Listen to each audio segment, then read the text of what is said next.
Salut à toutes et à tous, on se retrouve aujourd'hui pour voir comment faire une jointure. Le dernier coup on a vu comment faire une intersection qui permettait de pouvoir joindre des champs d'une couche à une autre grâce à l'intersection. Et là on va le faire de manière directe grâce à l'outil jointure. Donc pour l'exemple, je vais prendre la couche établissement scolaire ainsi que la couche commune 55. Donc pourquoi la couche établissement scolaire ?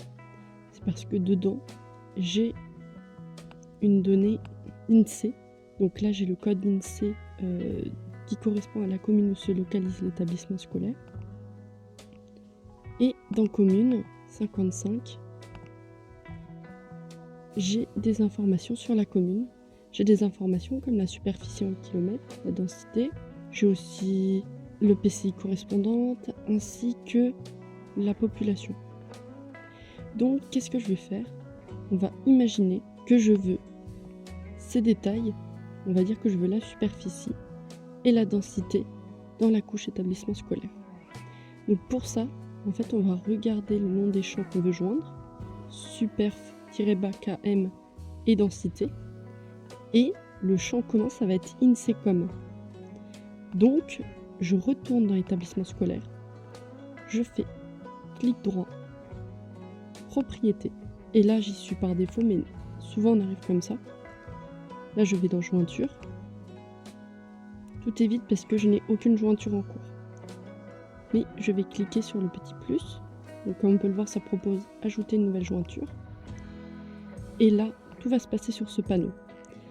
Donc on va prendre dans l'ordre, joindre la couche.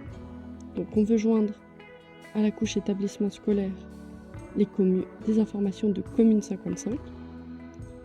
Le champ de jointure, ça va être comme on l'a dit INSEE-COM, qui va être commun, donc dans la couche établissement scolaire, ça va être INSEE. Alors, qu'est-ce que sont toutes ces options ? Donc la première option, mettre la couche jointe en cache dans la mémoire, ça veut dire quoi ? Ça veut tout simplement dire que QGIS va charger la table jointe, donc là, ça va être le champ de la table commune, en mémoire vive, en mémoire RAM. Et ça va permettre d'améliorer la rapidité d'accès aux données jointes, surtout si la table jointe est volumineuse. Mais l'inconvénient, c'est que si la table jointe, le champ de la table jointe est modifié, ça ne sera pas forcément mis à jour dans la jointure. Ensuite, créer un index des attributs sur le champ de la jointure. Ça veut dire qu'il va créer un index interne sur le champ qu'on va joindre. Donc là, en l'occurrence, ça sera la superficie et la densité. Ça permet d'accélérer les recherches entre les deux couches. Mais si c'est pour des petites jointures, on n'est pas obligé. C'est surtout utile pour des grosses jointures. Voilà. Donc là, c'est une petite jointure, donc je ne vais pas le cocher. Formulaire dynamique, ça veut dire que quand on va cliquer sur le point pour avoir des infos, on va avoir le champ qui est joint qui va être affiché dans le formulaire. Donc ça, par défaut, il faut le cocher, c'est bien. Comme ça, on a les infos de la jointure qui apparaissent quand on veut une info sur un point, une ligne ou un polygone. Ensuite, table jointe modifiable. Alors ça, c'est sous condition. Ça permet d'activer la modification de la table jointe depuis le formulaire. Ça veut dire que si je clique sur le point un des établissements scolaires et que j'ai le champ de la superficie qui apparaît, si je modifie ce champ, ça va le modifier dans la table d'origine.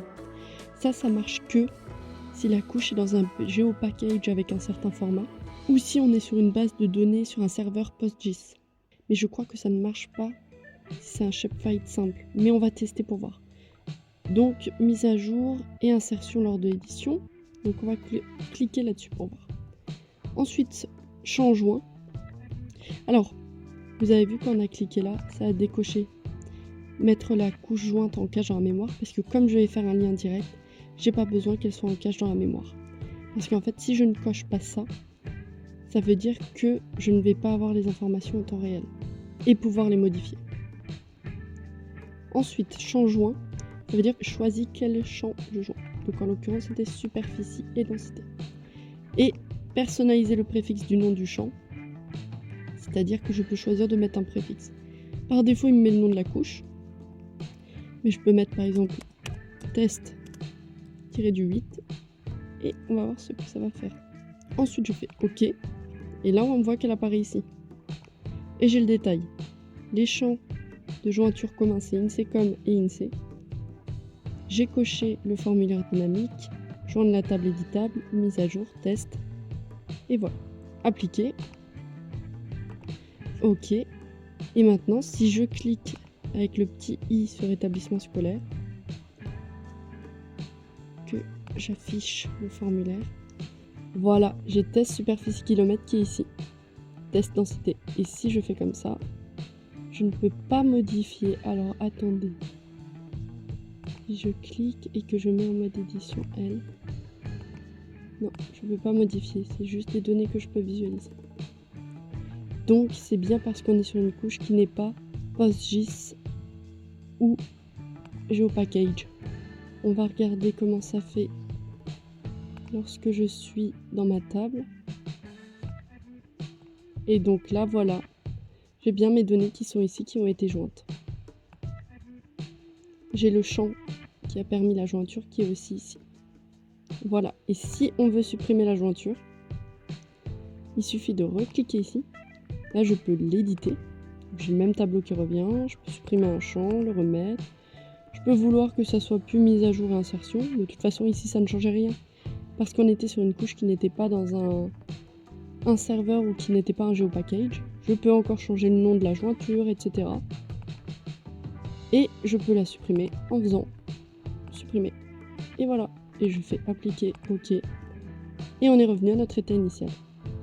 Voilà, donc maintenant vous savez faire une jointure, la défaire, la modifier. Vous êtes fin prêt.